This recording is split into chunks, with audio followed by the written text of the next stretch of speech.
Hi guys, welcome to Crazy Burger. In this video we're going to be looking at the Gamebox. It's a sort of a retro gaming console, 100,000 games, 60 quid from Amazon. Let's check it out. Okay guys, so let's have a look at the Gamebox. It's called the Gamebox Controller Gamepad. It's basically a retro gaming console, has probably about 100,000 games on it. I hope that's the version I've picked anyway. It's got your two sort of PlayStation controllers with it. It's got the usual nonsense on the front, 4K Ultra HD, 3D games. Absolute pile of nonsense, I know. But anyway, in the box you've got your gift box, the USB cable, receiver, game and TV box, wireless controllers ×2, certificate, manual, power adapter and HD cable, so HDMI cable, professional game chip, absolute nonsense on the side here. You've got Wi-Fi. It's got Android 9.1 and Emulation, so it can be used as an Android TV box as well, but I'm pretty sure most people that have one of these are going to be using them as a gaming machine. And that's basically it on the side. Interestingly, they've actually got God of War as one of the sort of art on the side of the box. That'll be interesting to see if the PSP version plays really well. I'm pretty sure it should be pretty similar to a lot of the other game boxes out there, like the Super Console X Pro, that type of thing. It does look very similar. The chip inside here is pretty much identical to that, so I'd expect the performance to be exactly the same. But I've seen this in a lot of sites and it seems to be the one that's been pushed for this Christmas, so it could be one of those things that's a nice present for your loved one at Christmas. So let's get it opened up. So when you open up, obviously at the top is the actual game box itself. Let's pull it out. It's nicely wrapped up. It looks like it's vented at the front, but it's not really. It just looks like actual design. It's titled the G11 Pro Game Box. On the side, you've got your USB 1 and 2. They'll be probably for your controllers. You can put I think they'll be wireless, I'm sure. You've got a micro SD card in there. We'll have a look at that in a second. On the back, you've got an Ethernet connection by the looks of it. You've got your HDMI connection, your power connection as well. And I guess that's probably for headphones, I would guess, and even an on-off switch. I don't really like these type of on-off switches. This is very similar to the Super Console X Pro, so it might be quite similar. It's been completely reboxed. It does seem a little bit smaller than that. So that's what it's called, the Game Box. Nothing particularly too fancy about it. It's just a very simple game box. It's got some ventilation at the bottom, so I'm sure that'll be fine for overheating. So it does look the part. It's pretty small. Yeah, let's have a look at the other things inside the actual box. Oh, yep, before we have a look, let's check out the memory card that's been inserted here. Usually it's a pretty awful memory card that they use, so I know a lot of people advise to probably pick up and swap this onto another one.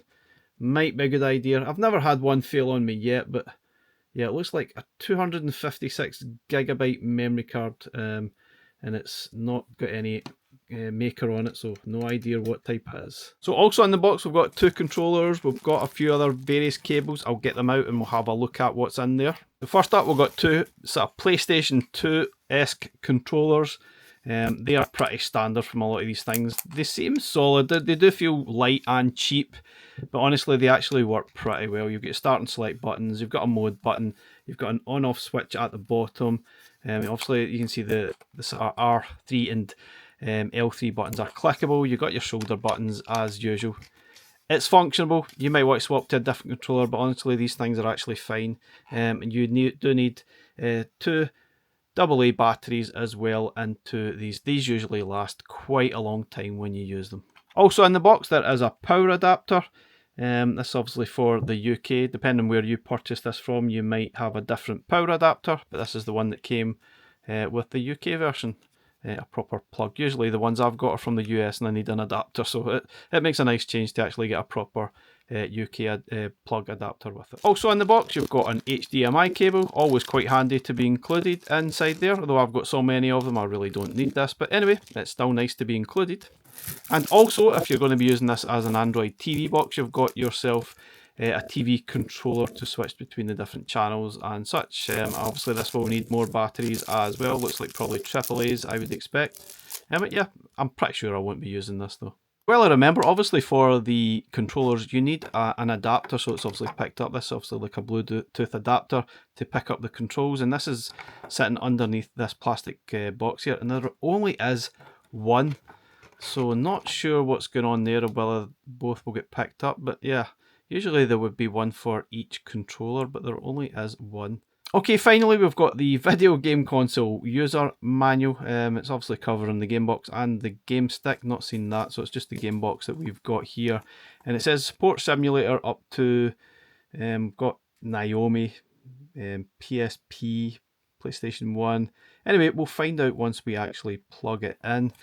Description of wireless handle. The wireless controller needs to be used with the company's wireless receiver. A receiver can be adapted to number 1 or number 2, each with a handle. Yeah, I'm not sure how that's going to work with both of them at the same time. Perhaps it won't. Who knows? There's some small information there about the actual controllers here. Interestingly, here's the stuff that it's actually listing. We've got PSP, Dreamcast, N64, Saturn, all the sort of things that you would expect. Not sure how it's going to handle PSP, Dreamcast, N64 and Saturn. I suppose we'll find out soon enough. Anyway guys, without further ado, let's get this hooked up and let's see the games that's included and the performance that we can expect. Okay guys, so we've got the unit booted up.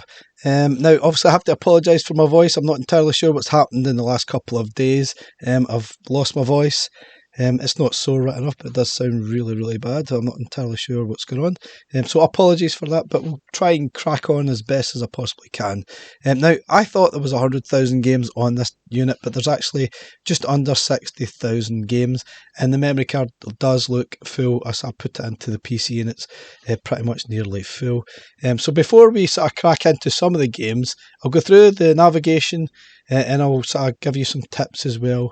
I have a few things that I've noticed before we sort of look at the performance of the games. But I can say off the bat, it's actually very good for what it is. I think the N64 sort of games are a bit hit and miss, but for the best part, it's actually really good for 60 quid. You really can't go wrong. But anyway, let's have a look through the games. There's obviously favourites that you can add by holding down the triangle, or sorry, Y button, as it is unfortunately on here. It says A, B, Y and X, so it's a little bit weird on the controller for some reason. So not quite a PlayStation controller. So you can allocate favourites by holding down the Y button at the top, and that will put them into that sort of bundle there. You can see here it's got nearly 2,000 Amstrad games. We got Fireburn Alpha or Neo, whatever it is, over 6,000 of those. They're basically arcade games, more MAME games, and there are 1,800 of those.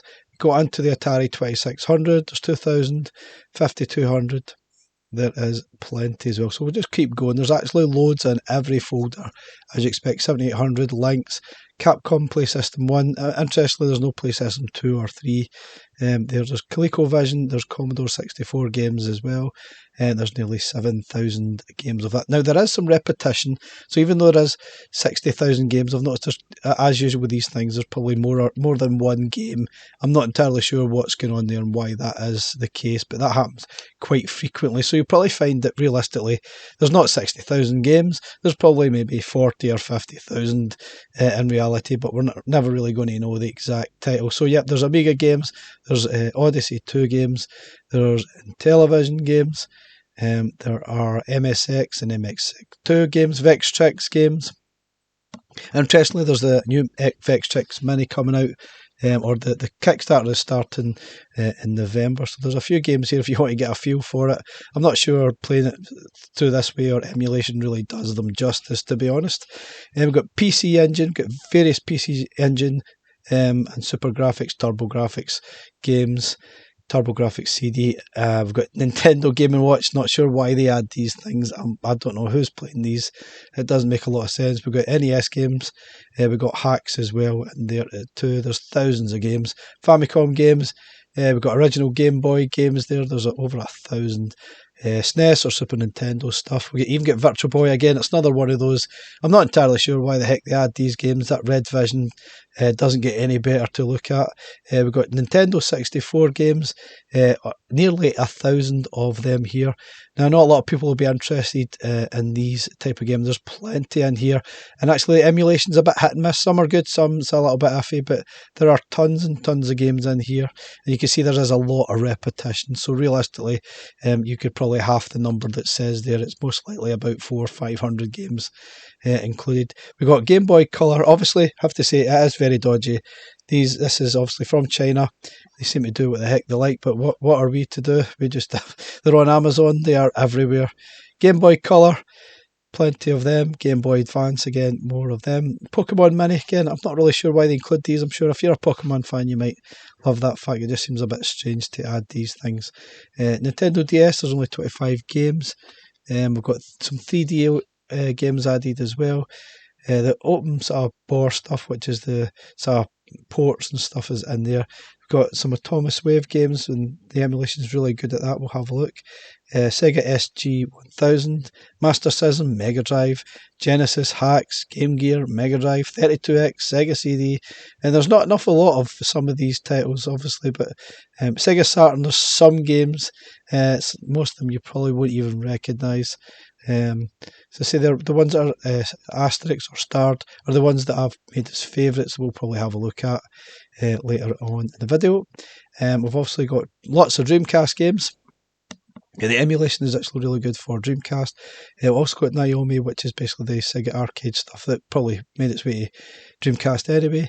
We've got Neo Geo CD, Neo Geo stuff, more arcadey things. Neo Geo Pocket, Neo Geo Pocket Color. We've got PlayStation games. There's absolutely tons, 700 PlayStation games.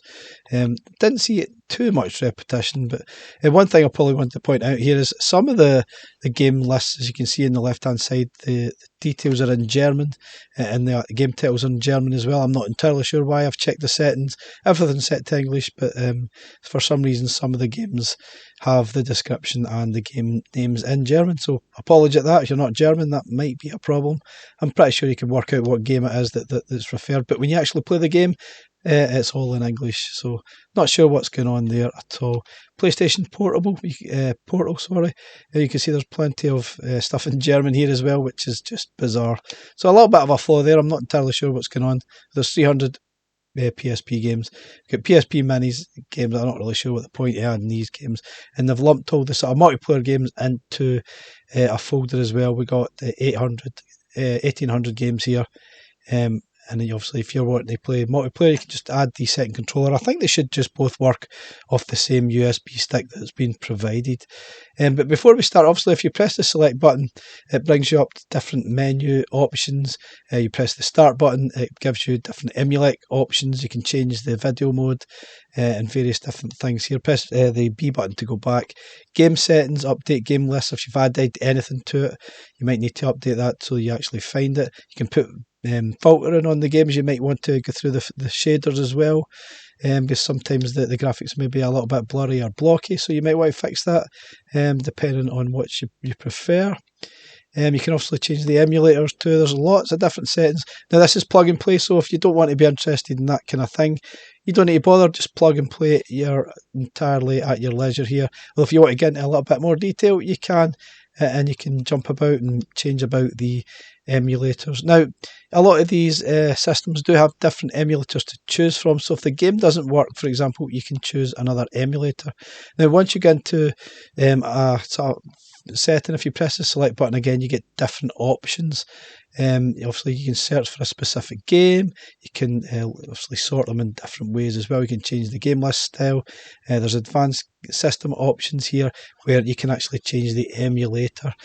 So if it's not working, for example, if you try a game and it's not working, go in here and you can change the emulator to something else. You see there's a big list here, and you just go through it, because sometimes a lot of these games might not work with the default one, so you might have to mess around.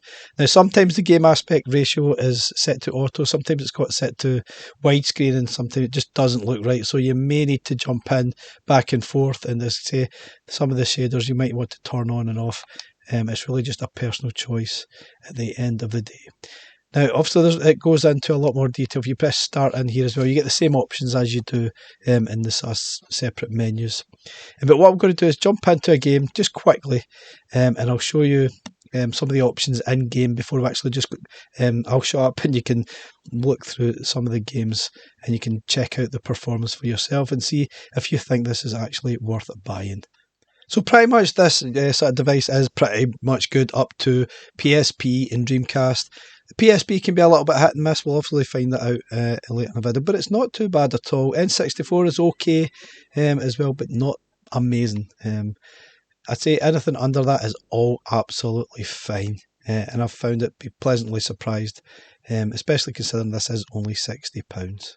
Anyway, guys, so if you want to jump into the RetroArch menu, hold down or press the two L3 and R3 buttons at the same time and you'll jump into RetroArch. But unfortunately, there isn't an awful lot of details. It seems like the sort of slimmed down version that we've got here. So you can access save states. You've got save states as well. There are shortcuts to that. I'll tell you in a minute about that. Various different options. There's not an awful lot to choose from. Obviously, you can change the resolution in here as well and different effects. I think there's enough here if you want to sort of tinker with it. Enough that you need to sort of get yourself going. Obviously, the controls, there's cheats. You can mess about with disc control as well. That's quite handy for multi-disc games too. But obviously, that's really it. It's very, very basic. That you get here. You can obviously connect to Wi-Fi if you want for updates, that type of thing. But that is basically it. Is very straightforward. This sort of view might change depending on which game and emulator you're actually running. If you hold the select button and R1 button, that's a save state. That's the shortcut for save states. And then obviously for loading in that save state is select and L1. That will load in your latest save state as well. Or you can just access this menu and that will be you. But if you want to go back to the main menu, you hold the select and start twice, press it twice at the same time, and that will take you back to the main screen again, just like that. And we'll get back to the Dreamcast menu. And that's just a few tips to get you started. To be honest, most of these things are pretty much the same. If you've had one of these before, you'll be right at home. They work pretty similar across the board. If you've used Emulate before, you'll basically know what to expect. But anyway, guys, what I'm going to do now is I'm going to shut up. I'm going to play through a select number of games. I'm not going to play everything that you've seen here because it's far too much. I'm probably going to do that in a separate video, just obviously playing through the game so you can see through the sort of what the games are actually like in action. But what I'm going to do is I'm going to pick a few games, especially the top end stuff, so you can see what this is like and if it is actually worth buying. I'll catch you again at the end of the video.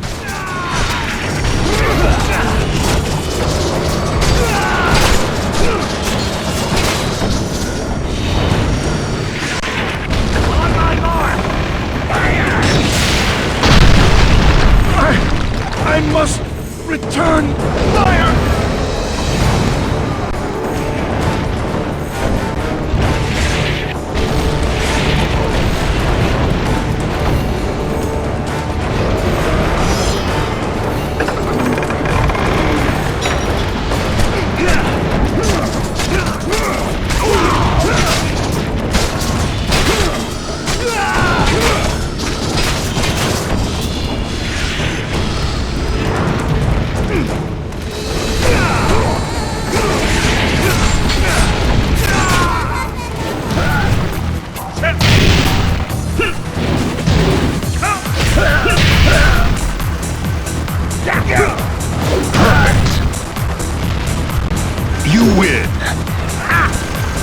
Round 2. Fight!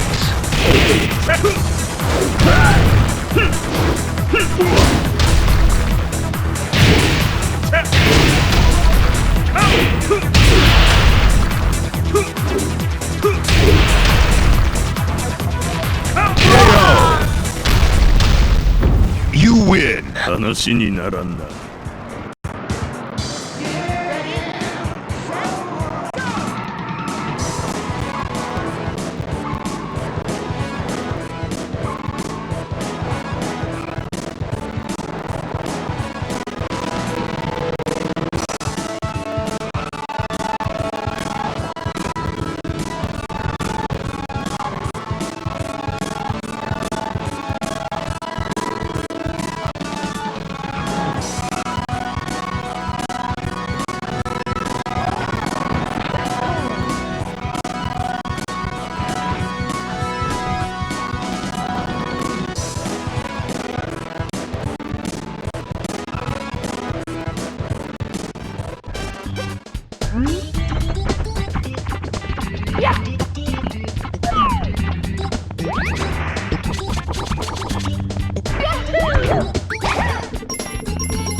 15 love.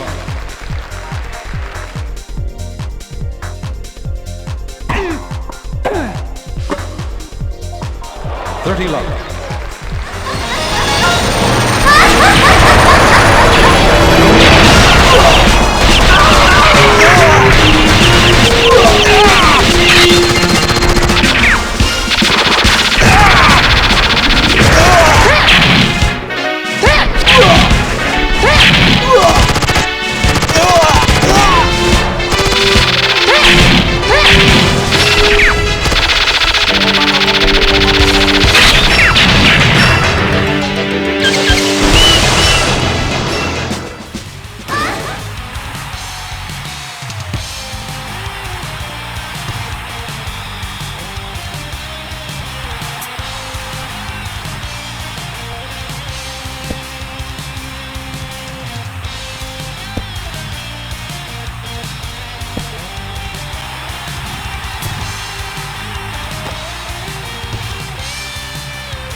Okay guys, so that's a brief look at some of the games that you'll find on this Gamebox. I actually think it's really good for the money. Now the top end stuff, you're going to have a little bit of hit and miss, especially N64. I found there was some various issues with that. We'll probably jump to that so you can actually look at the games, and I'll go through some of them, and also I'll go through all the formats here and just give you my overall thoughts of all the different things. Obviously everything from Game Gear, Sega, Mega Drive, Genesis is fine. Dreamcast is actually really good as well. Also the Naomi stuff is really decent. Anything Neo Geo Pocket, all really good. PlayStation stuff is fine as well. PlayStation Portable was surprisingly pretty good. Some of the stuff was a bit hit and miss. The sort of God of War, that obviously wasn't hitting the full frame rates, but it was still pretty decent for what it is. If you look at all the games on here, there are tons and tons of them. But yeah, some of them probably won't run at full speed, so beware of that. PlayStation stuff, absolutely fine. I didn't have any issues with that. Dreamcast was surprisingly quite good. Obviously playing through Metropolis Street Racer for a little bit, and it was really good. I've seen that struggle on a lot of systems, and it was absolutely fine. And Sonic Adventure, Soul Calibur was really good as well. Thought the emulation was absolutely fine. Hard to say about Sega Saturn. The game I played there, the sort of football game, was fine. But hard to say what else would be good on here. There's only 14 games and most of them I don't recognise. Pretty much loads of every Sega Mega Drive Genesis game you can actually think of. The Atomic Wave emulation I thought was very impressive. Dolphin Blue running very well indeed. I played through Rumble Fish as well. I thought that was pretty good too, so I didn't have any massive issues. I had a bash at 3DO stuff. I played some Road Rash, and that was actually pretty decent. It actually surprised me. It was decent enough. Or Wolfenstein, or Wolfenstein, whatever way you want to call it, ran pretty well. Not quite perfect, but it was pretty good for what it is. Obviously Game Boy Advance, Game Boy Color, all really fine. You might need to adjust some of the settings to get the best out of the graphics, because sometimes playing these games on a sort of larger screen might be a little bit blocky. Now N64, there are tons of games. GoldenEye was okay. Now you might have some issues with sort of control controls while you play. You may need to sort of get into the RetroArch and try and adjust the controls to suit, because sometimes the default setting or the button mapping is a little bit strange, and I couldn't quite get my head around it. If you want to zip through the menus here, you can just use the shoulder buttons. You can quickly zip through all the games that are here.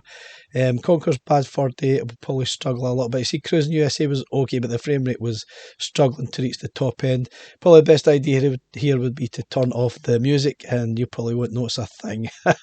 But apart from that, it was alright. Super Mario 64, it was fine. Didn't have any massive issues with that at all. You can see here there are tons of N64 games here. Obviously, I've not played through all of them. I played Mario Golf, it was okay. But obviously a little bit glitchy here and there. So obviously pepper your expectations for N64. At times okay, sometimes a little bit glitchy. Obviously I tried Quake as well, and Quake 2, sorry, that was not the best. It was okay, but it obviously had a lot of slowdown while I was playing it. Obviously Virtual Boy, Super Nintendo games, Game Boy games, all absolutely fine. NES games, TurboGrafx games, all of these played really, really well. As I said, this is pretty much plug and play. I didn't have any massive issues, so everything was just quickly played right away. Amiga was great, as you've seen with Turricane. Commodore 64 games, all great. I didn't have any problems. ColecoVision, Capcom, Lynx was just a little bit blocky. You need to maybe play around with that.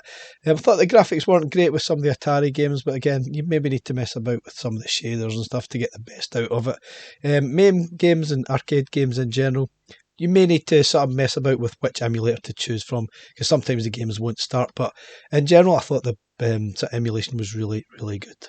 So just having a quick look before we end the video at Ninja Baseball Batman. Sometimes that does struggle in some emulation, but I thought it played absolutely fine. It's obviously on MAME. It's a really fun sort of scrolling beat 'em up, so to speak. A bit quirky, but a lot of fun, and I've certainly seen this struggle on a lot of different sort of game boxes that I've played, but I guess you can see here it's absolutely fine. And I think that points pretty much to me that this is a really decent box for the money. As I said, you'll probably find it on Amazon for about £50 to £60, which is actually quite reasonable for what you're getting here, and I think this would make a really ideal sort of Christmas present for your loved one. Obviously we are approaching that Christmas period 2025. I'm pretty sure this game box will be around for a while. It's a good price. I would definitely recommend it. Just pepper your expectations for the top end stuff, but everything else below sort of N64 was absolutely fine, and I would, as I said, recommend it. I will leave a link, an associate link, in the description if you're interested in buying it. Obviously you don't need to do that. You can find a link anywhere you would please. You might even find it cheaper elsewhere other than Amazon. But as I said, I thought this was a really decent box, and I would certainly recommend it if you're in the market looking for something like this. Plenty of games to choose from, lots and lots of stuff, great stuff. I thought the emulation across the board was pretty decent. So again, guys, thanks very much for watching, and we'll catch you again in the next one. I'll probably play through these games in a longer video, because I just wanted to keep this one reasonably short, because sometimes playing through everything, the video goes for about an hour or so. But anyway, look out for that. Thanks for watching. Bye for now. So one point I probably had to make before I even jump away here is the actual box itself was very, very quiet, didn't overheat at all. It was pretty standard. I've got a couple other boxes and they overheat quite a little bit, and they are quite noisy, but this one, it runs very quietly. I can't hear a thing from it. Thanks for watching. Bye again.